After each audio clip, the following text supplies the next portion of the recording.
A 2021 report shows that if you have a working smoke alarm in your house, your chances of surviving a house fire increase by more than 50%.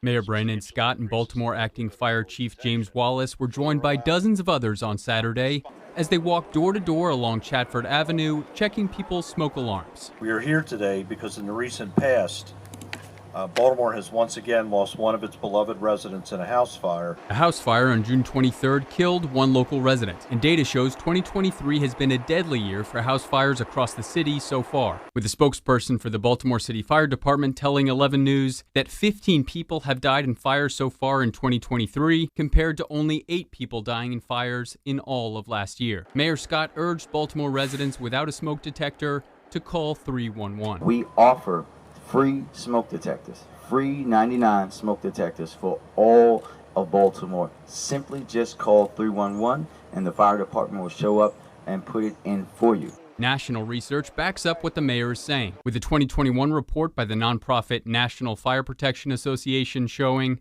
that 3 out of 5 deaths in house fires across the country happened in homes with no smoke alarms. If you have a working smoke alarm, the report found your chances of surviving the fire increase by 55%. We want every single home in the city of Baltimore to have a working smoke detector, and we want every single home in the city of Baltimore to have a fire safety plan.